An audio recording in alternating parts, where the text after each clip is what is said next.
खबर अब कानपुर से है। कानपुर में राज्य मंत्री प्रतिभा शुक्ला कानपुर देहात पहुंची हैं, जहां उन्होंने अपनी विधानसभा रनिया अकबरपुर में जनता दरबार लगाया।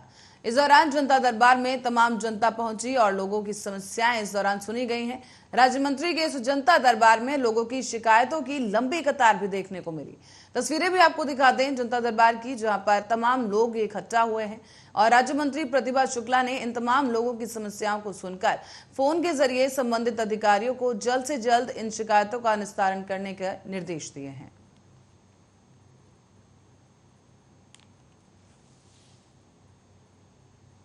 आज हम लोगों ने जनता अदालत इसलिए लगाया कि बहुत दिनों से हमारे लोगों का मन था कि समस्याएं बहुत पेंडिंग पड़ रही हैं, इसका निस्तारण नहीं हो पा रहा है। हम लोग कानपुर नगर में भी जनता अदालत लग रही है, मैथा में भी लगी है। मैथा तहसील से भी हम लोग होकर आए, काफ़ी ज़्यादा मात्रा में भीड़ थी। क्योंकि 4 दिन हमको तो लखनऊ में रहना पड़ता है, 2 दिन क्षेत्र लिए है, जो मुख्यमंत्री जी का निर्देश है, जिसके तहत हमने सोचा अकबरपुर में अभी हमारी जनता की समस्या सुनने की बात नहीं आ पाई है, तो हमने कहा आज यहीं पर बैठ कर निस्तारण कर लिया जाए। इसलिए हम लोग यहाँ पर बैठ के यहाँ के लोगों की समस्याओं को सुन रहे हैं। पूरी कोशिश कर रहे हैं कि सबको न्याय मिले, क्योंकि सरकार की मंशा है। और इस बीच जहां एक और सर्व शिक्षा अभियान के तहत बच्चों को पढ़ाने के दावे किए जा रहे हैं, मौजूदा सरकार के द्वारा बच्चों की पढ़ाई को लेकर करोड़ों रुपए खर्च किए गए, लेकिन खानपान से लेकर उनकी ड्रेस तक मुफ्त में दी जा रही है। तो वहीं दूसरी ओर सरकारी अध्यापकों के द्वारा हर रोज लापरवाही का सामना कर रहे ग्रामीणों को आखिरकार एक अनोखा कदम उठाना पड़ा है। आपको बता दें कि लापरवाही ही वो कारण है कि इन तमाम ग्रामीणों ने गुस्साए हुए अध्यापकों की लापरवाही को लेकर आक्रोश व्यक्त किया और इसी दौरान प्राथमिक विद्यालय में पढ़ने वाले बच्चों के अभिभावकों द्वारा विद्यालय के गेट पर ताला जड़ दिया गया है। इसके बाद ग्रामीणों के द्वारा जमकर विरोध प्रदर्शन भी किया गया।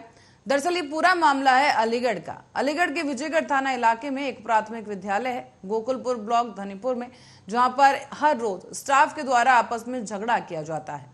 तो वहीं बच्चों के MDM यानी मिड डे मील के जो खाना होता है उसमें भी बड़ी लापरवाही रोज देखने को मिलती है।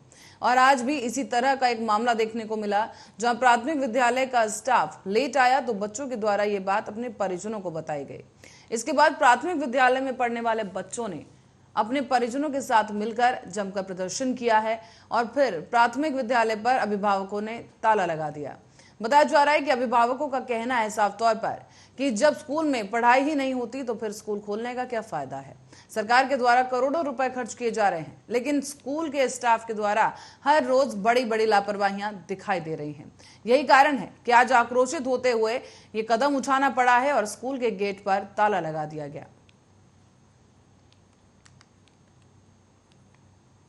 तुम देख रहे, तुम आ चुके जो बता 7:30 का टाइम है, 8 साढ़े 8 बजे आ रहे हैं। अच्छा, और क्या और कोई पढ़ाई ना है यहाँ, मेरी शिकायत कर रही है हमने। अच्छा, सब जगह दे रही, जो आवत है कह जाते हो, कहा कहते हैं एक मौका और देते मौका दे पालक यहाँ के जो बालक है 2 अच्छा 6।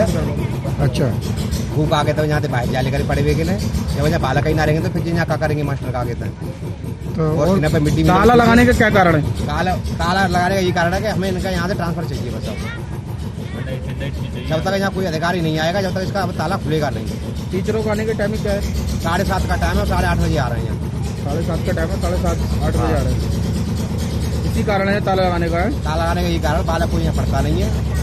इससे पहले आपने जब खुद ही नहीं कोई पढ़ना अपना लिखना को ना आता है तो ये क्या बच्चों को पढ़ाएंगे यहाँ? इससे पहले आपने किसी अधिकारी को सूचित किया था? मेरी BSc को दे दी, आगे था एक नकली ऑनलाइन शिकायत चल रही है। इसलिए लगाया सर, ये यहाँ ना पढ़ाई होती है कुछ होता है, जिनमें आए दिन झगड़ा होता है और मिड डे मील का इन पर खाना भी नहीं बनाया जाता है। कभी सड़े केले लाते हैं, कभी सड़े टमाटर डालते हैं, उसमें बच्चा मर जाता है, उसका कौन जिम्मेदार होगा?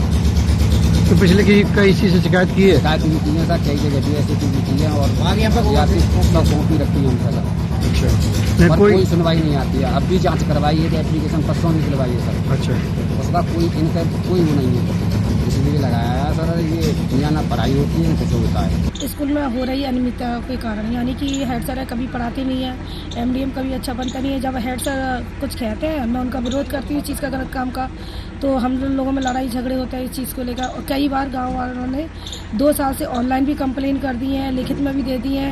हमारे स्कूल की चेकिंग भी कई बार हो चुकी है, ABSC सर भी आ चुके हैं उनके और भेजे गए आदमी वगैरह भी आ गए हैं, लेकिन इसका कोई भी निस्तारण नहीं होता है। और परसों एमडीएम बहुत ख़राब बना था, सर ने सड़े हुए टमाटर वगैरह डाल दिए थे, जिससे ग्रामीण लोगों में बहुत गुस्सा थे और उन्होंने कहा कि हम क्या अपने बच्चों को। और अब रुक करेंगे आगरा का, जहां पर आगरा पुलिस लाइन में स्थित एसएसपी कार्यालय पर एक पिता अपनी गोद में एक नवजात बच्चे का शव लेकर पहुंचा। उसका यह आरोप था कि गांव के ही रिश्तेदार ने उसे और उसकी गर्भवती पत्नी को बुरी तरह से पीटा है और चोट लगने की वजह से पत्नी की 6.5 महीने में ही डिलीवरी करवानी पड़ी। एसएसपी ने सीओ फतेहाबाद को इस मामले की जांच के निर्देश भी दिए हैं। और बता दें आपको कि पूरा मामला जो है वो आगरा थाना निबोहरा अंतर्गत लालगढ़ का है। यहाँ पर रहने वाले धनीराम, जिनकी उम्र 25 साल है, वो बीती 20 जून को गांव के ही रहने वाले अपने रिश्तेदार गुड्डू और रामस्वामी से विवाद में फंस गए। इस बीच विवाद के दौरान ही धनीराम की 6.5 महीने की गर्भवती पत्नी भी विवाद के बीच में आई। बीच बचाव करने की कोशिश की गई, लेकिन इस दौरान गर्भवती महिला को भी मारा पीटा गया है। बताया जा रहा है कि धनीराम के सर में चोट कर दी गई और धनीराम का यह भी आरोप है कि पुलिस ने उसकी कोई सुनवाई नहीं की है। इस दौरान पत्नी की तबीयत जब खराब हुई तो उसे आगरा के लेडी रॉयल अस्पताल में भर्ती कराया गया। इलाज के दौरान ही बीती रात बच्चे को जन्म दिया महिला ने और समय से पहले डिलीवरी के कारण बच्चे की जन्म के बाद मौत हो गई है। बता दें आपको कि इसी दौरान पीड़ित पिता कितार सिंह ने बताया है कि थाना पुलिस ने कोई भी सुनवाई नहीं की है और अब यहां वो शव दिखाने के लिए लेकर आया है ताकि एसएसपी साहब को पता चले कि क्या हुआ। इस पूरे मामले पर अब एसएसपी प्रभाकर चौधरी ने सीओ फतेहाबाद को तुरंत ही इस पूरे मामले की जांच कर कार्रवाई के आदेश दिए। हमारी बाप से 6 महीना को उसको बच्चा उस लात घूसा मार के ना डंडा फंडा मार के ना जाको गर्भ गिर पर हो बच्ची खत्म हो गई। तो बच्ची यहाँ एसएसपी ऑफिस के लेकर आए आप? हाँ साहब। क्यों लेकर आए वहाँ? मैंने कि बिना दिखाएंगे, थाने में कोई सुनाई नहीं करी। जो कह देते कि हम ना सुनाई करे तुम्हें फाद देंगे, चीज देंगे। निबोरा। तो सुनाई नहीं करी आप? नहीं साहब, सुनाई ना करी। क्या कह रहे थे? नहीं कर रहे, यूँ कह रहे कि भाग जाओ जनते। नहीं। किससे हुई थी आपकी? गुड्डू रामस्वामी परिवार में ही हुई थी मारपीट? हाँ, और दूसरे मतलब हमारी परिवार। कब डिलीवरी कब हुई आपकी बहू की? कल हो गई। मारपीट करी थी, रात घूसे मारे थे मेरी बीवी ने, इस वजह से, और मेरी भी सिर फाड़ दिया था और मैं और माँ भी गया था थाने वगैरह। कब हुई थी मारपीट आपके साथ? 21 तारीख है। 21 तारीख को? हाँ। 20 को मारपीट हुई और डिलीवरी कब हुई आपकी? ये कल हुई है। कल हुई है। आपकी पत्नी कहाँ है अभी इस वक्त? इससे बहुत है लेडी फिलहाल लेडी लैब में भर्ती है। वो ठीक है? अभी नहीं ठीक है मैडम, खून की बहुत